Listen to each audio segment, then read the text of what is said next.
1월 28일 금요일 아침에 인사드립니다. 안녕하십니까. 상쾌한 아침 원주에서 출발합니다. 김혜정입니다.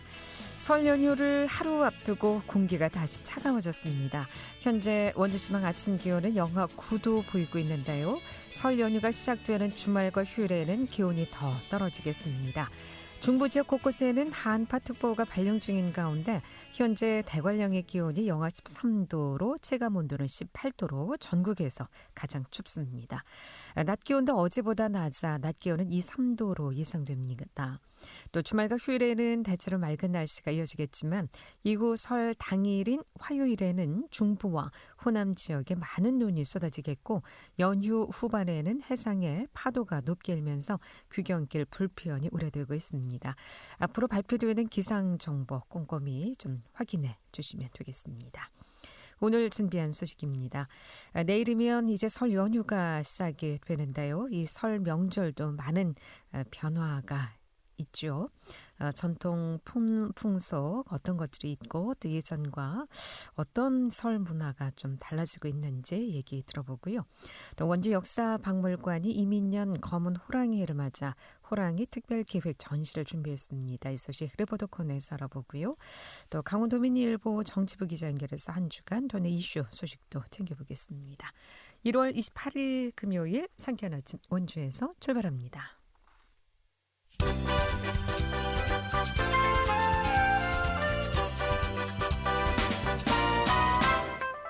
헤드라인 뉴스입니다. 강원도 경제진흥원이 강원 수출의 핵심 역할을 톡톡히 해내고 있습니다. 지난해 강원도 수출 규모는 27억 달러로 강원도 수출 역사상 최고액을 기록했으며 이 같은 성과에는 도경제진흥원이 한몫했다는 평가를 받고 있습니다. 지난해에는 코로나19 여파 속에서도 도내 기업의 수출 애로사항 해결을 위한 수출 대면, 비대면 지원사업 확대, GTI 국제무역투자 박람회, 메타버스 방식 도입 등 적극적인 기업 지원으로 강원 수출 역대 최고액 달성을 견인했으며 올해는 강원 수출 30억 달러 목표 달성을 위해 도내 기업 수출 활성화에 적극 나설 계획입니다. 횡성 인구의 노령화가 눈에 띄게 증가하고 있는 가운데 1인 가구 비율이 전체 가구 수의 절반에 육박하며 인구 구조가 급변하고 있는 것으로 나타났습니다. 횡성군 인구는 2021년 말 기준 총 46,481명으로 전년 대비 9명 늘어난 것으로 집계됐습니다. 횡성의 1인 가구는 해마다 증가세를 보이며 10년 전인 2011년 7,523가구와 비교해도 무려 3,217가구가 늘어난 것으로 파악됐으며 총 가구수 대비 1인 가구의 비중도 2011년 39.2%에서 2016년 42%, 2021년 45.5%로 높아지고 있는 것으로 조사됐습니다. 평창군과 대관령 눈꽃축제위원회에 따르면 내달 4일 개막할 예정이었던 올해 대관령 눈꽃축제는 최근 코로나19의 급속한 확산에 따른 정부의 방역수칙 강화 방침에 따라 지난 27일 올해 축제를 취소하기로 결정했습니다.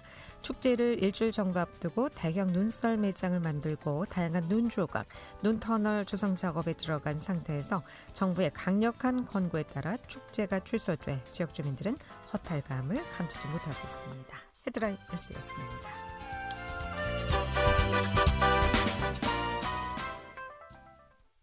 네, 이제 내일부터 설 연휴가 시작이 됩니다.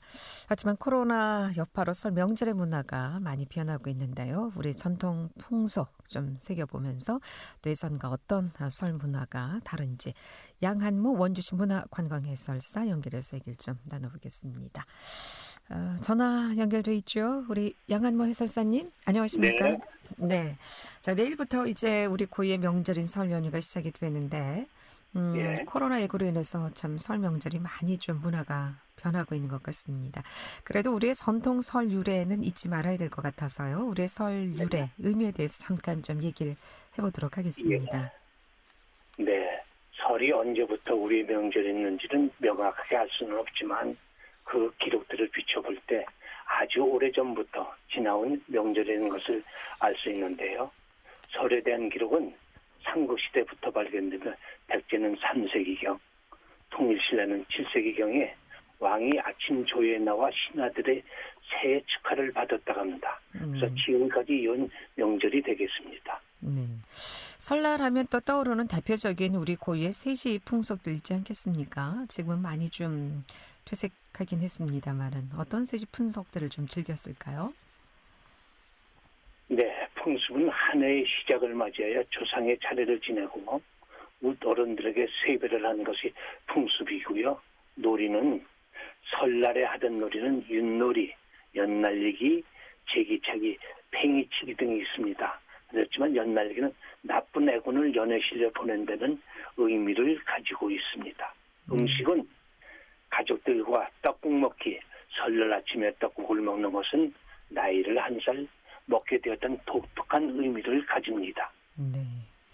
자, 이렇게 명절이 찾아오면 또 많은 가족들 또 대가족이 한자리에 모이기 때문에 서로 간에 또 예절을 지켰던 것도 좀 계속 독특한 우리의 또 문화가 아니었나 싶어요. 예.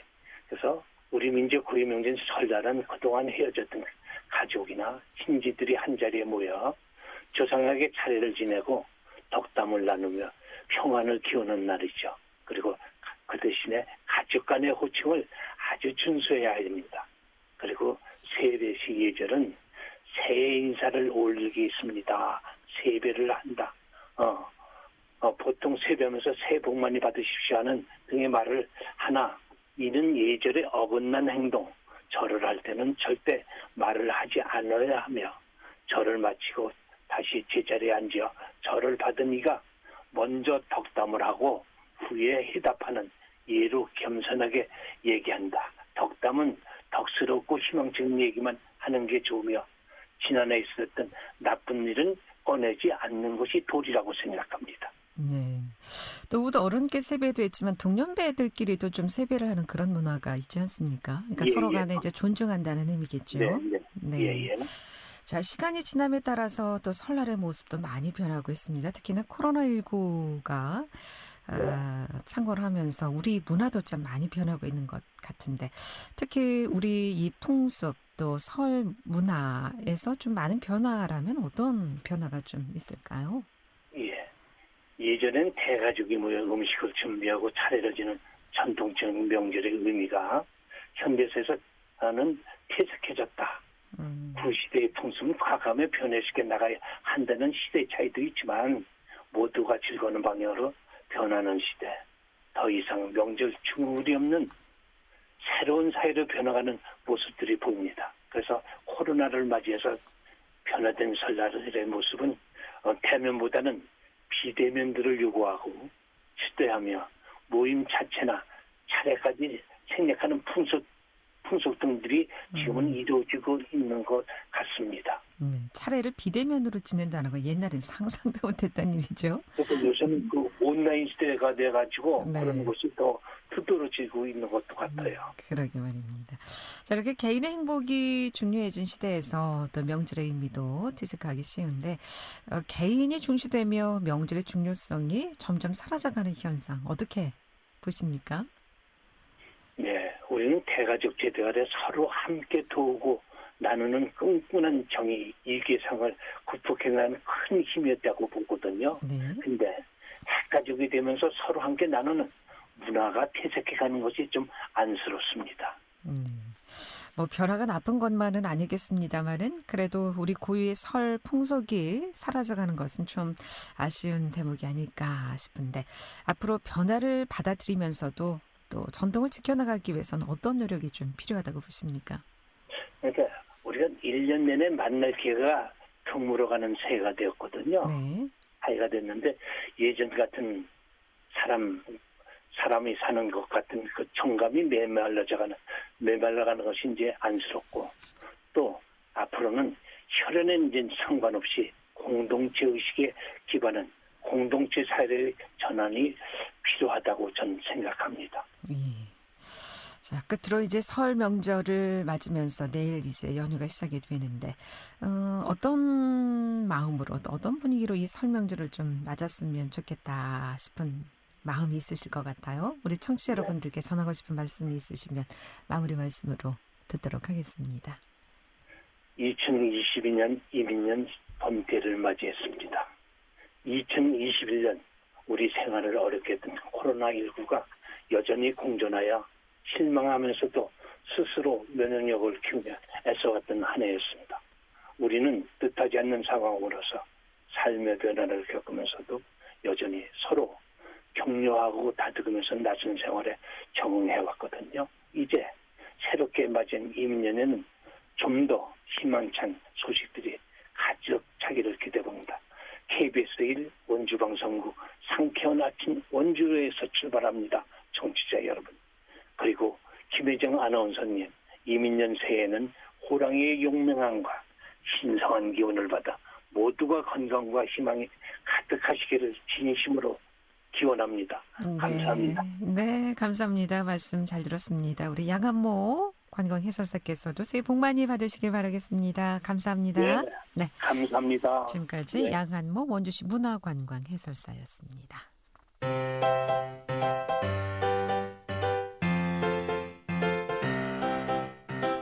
KBS 원주방송국이 유튜브 다시 듣기 서비스를 실시합니다.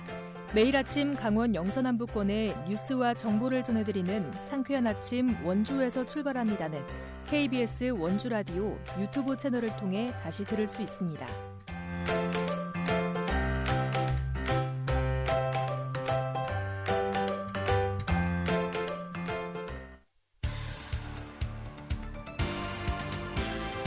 알찬 정보, 생생한 현장의 소식을 전해드립니다. 리포터 현장.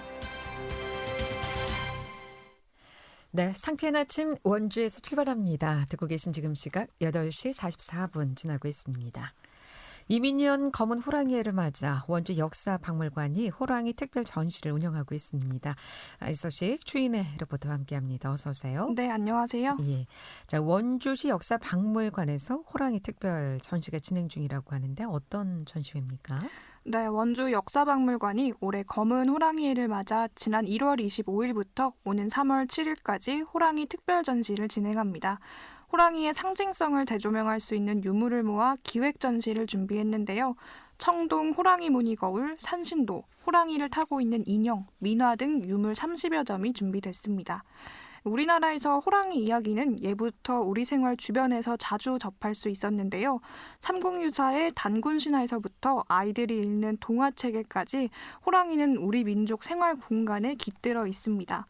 이제 우리는 호랑이를 동물원에서나 볼 수 있지만 호랑이가 심심찮게 사람을 물어가던 옛날 시대 사람들은 호랑이에 대한 인식이 지금 우리와 인식과는 많이 달랐는데요.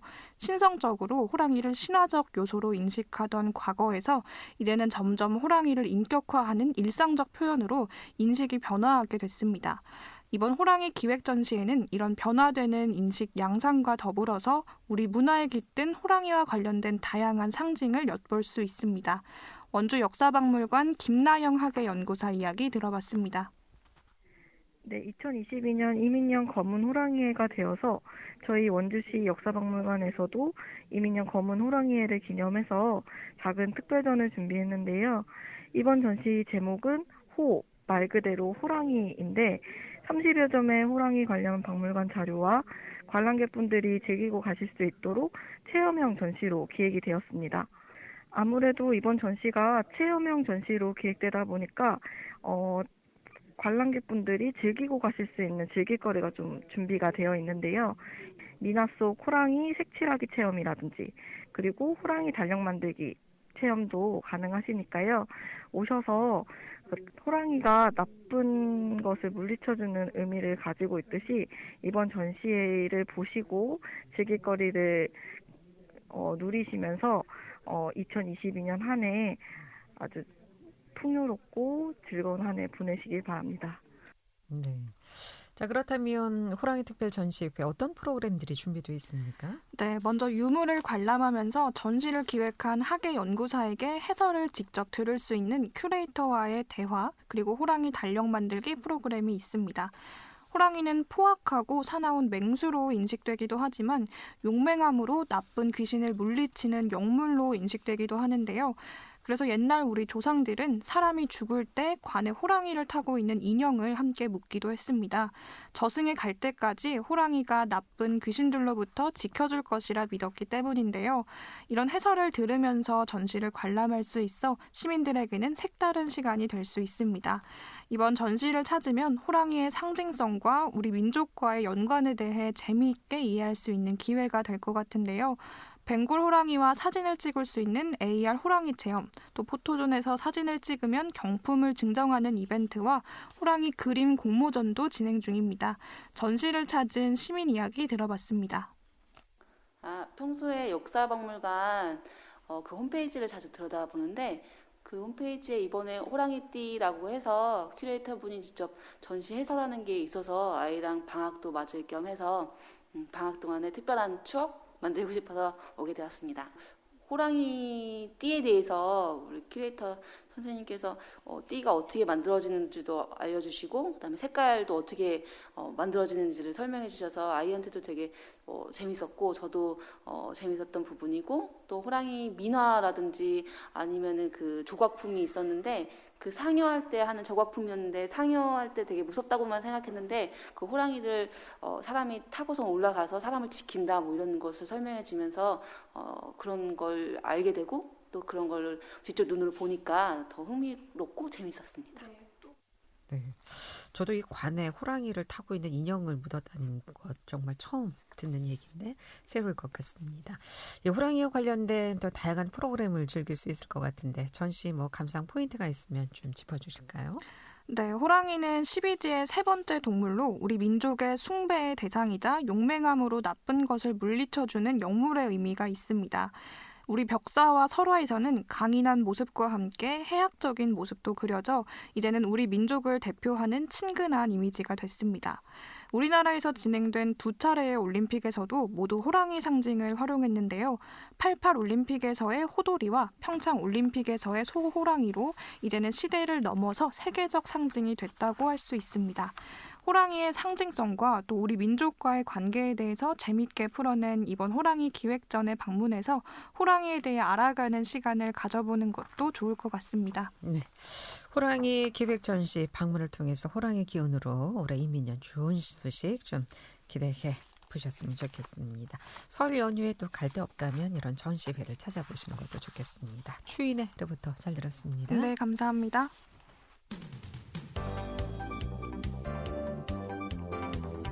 생생한 현장, 유익한 생활 정보를 전해드리겠습니다. KBS 원주라디오 상쾌한 아침 원주에서 출발합니다를 함께하고 있습니다. 네, 이번엔 도내 정치 이슈 강원도민일보 정치부의 박명원 기자 연결해서 얘기를 좀 듣겠습니다. 박명원 기자 나와 계시죠? 안녕하십니까? 네, 안녕하세요. 네. 자, 이 중대재해기업처벌법이 27일부터 이제 시행되는 가운데 강원도 내 지자체, 노동계 또 건설계 입장 차이가 확연히 지금 드러나고 있다고요? 네, 지자체는 전수조사에 나선 한편 노동계는 실효성에 대한 의문을 제기하고 있는데요. 건설계의 경우 대기업의 안전관리 인력 쟁탈전과 자금력 부족으로 인해 확보조차 어려운 상황입니다. 도내 건설업계는 지난 27일부터 시행된 중대재해기업처벌법으로 인해 비상 상황에 처했다라고 밝혔는데요. 현재 대형 건설사들은 안전인력 확보에 나서고 있지만 강원 지역 건설사는 대부분 중소형으로 기존 인력조차 지키기 어려운 상황이라고 합니다. 또 대형 건설사는 자금력과 공사 규모, 진행 건수가 많기에 안전인력을 상시 운영하는 것이 가능하지만 중소형 건설사는 정규 인원 배치에 어려움이 있어 양극화도 우려되고 있는데요.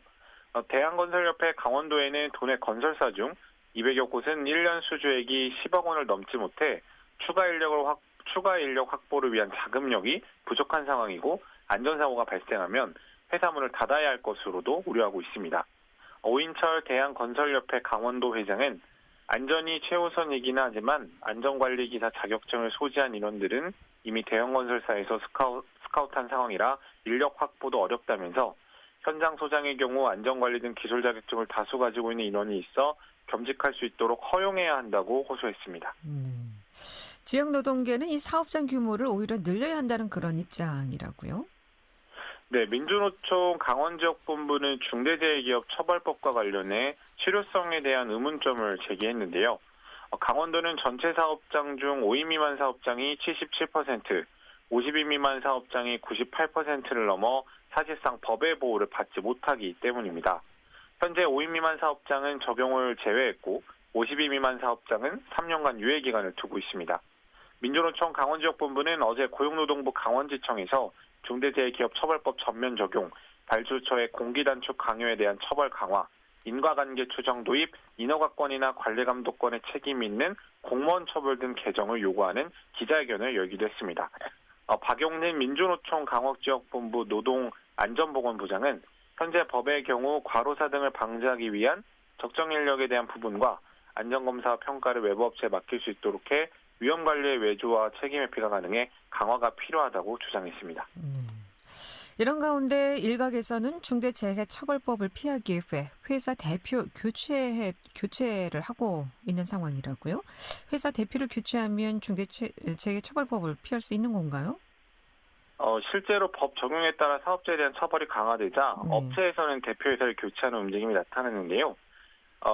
이 법상 중대재해가 발생했을 경우 책임 소재를 대표이사에게 물게 되기 때문에 대주주나 이 사업의 대표성을 갖고 있는 대표들이 본인 이름이 아닌 다른 직원이라든지 다른 사람의 이름으로 대신 회사를 운영하는 상황이라고 보시면 됩니다. 즉 책임 회피를 피하기 위한 궁여지책이라고 볼 수 있는데요. 대한건설협회 도에 따르면 지난해 6월부터 올해 1월 26일 사이에만 도내 종합검사사의 대표이사 교체 사례는 33건에 달했습니다. 또 도내 건설사 중에서도 시공 능력 200위 내에 해당하는 요진건설산업, 소노인터내셔널, 현대아산 주식회사 등 대형업체들은 안전관리 부서를 보강하고 신규 인력을 충원하고 있는 것으로도 알려졌습니다. 네. 그러니까 사업주에 대한 처벌을 대비해서 바지 사장을 내세운다는 그런 얘기군요. 네. 네, 그렇습니다. 자, 이 중대재해법 본격 시행에 따라서 지자체도 준비 작업에 나섰다고 하는데 주요 내용을 좀 알아볼까요? 네, 중대재해법이 시작되면서 강원도의 경우에는 단체장, 즉 최문순 도지사가 중대재해가 발생할 시 책임 소재에 따라 처벌을 받을 수도 있는 상황입니다. 이에 따라서 강원도는 중대재해처벌법에 대비해 법 이행에 필요한 2022년 강원도 중대재해 예방을 위한 종합계획을 수립해 배포를 했는데요. 도는 이번에 수립한 종합계획을 도가 직접 관리하는 사업장 및 공중이용시설에 우선 적용하고 그 대상자만 공무원을 포함해 7,316명으로 집계가 됐습니다. 또 종합계획의 사업장 현재 적용 과정을 면밀히 모니터링해서 지속적인 논의와 분석, 평가 등을 거친 뒤 6개월마다 수정 보완해 나갈 계획인데요. 이와 함께 도는 광주 아파트 건설 현장 붕괴 사고로 촉발된 건설 현장 내 품질 안전 불안과 관련해서 도내 추진되는 공공공사 건설 현장 280곳을 대상으로 하도급 불공정 행위 집중 단속도 병행 추진하고 있습니다. 최문순 도지사는 중대재해법의 시행을 계기로 무엇보다도 생명을 소중히 여기는 생명 존중의 철학이 도내 모든 사업장에 뿌리내릴 수 있도록 철저히 이행하겠다라고 밝혔습니다. 예, 잘 들었습니다. 고맙습니다. 지금까지 강원도민일보 정치부의 박명원 기자였습니다. 자, 이제 내일부터 설 연휴가 시작이 됩니다. 뭐든지 첫 단추가 중요하다고 하죠. 음력 1월 1일 이민년 검은 호랑이게 첫 시작 잘 열어서 애고는 물러가고 평안이 가득한 한 해가 되길 바라봅니다. 좋은 사람들과 맛있는 음식 나눠 드시면서 안전하고 풍성한 설 명절 보내시고요. 설 명절 새해 복 많이 받으시길 바라겠습니다. 네, 1월 28일 금요일에 보내드린 KBS 원주방송국 상쾌한 아침 원주에서 출발합니다. 여기서 인사드립니다. 설 연휴 끝나고요. 2월 3일 목요일에 다시 찾아뵙겠습니다. 함께해 주신 여러분 고맙습니다. 안녕히 계십시오.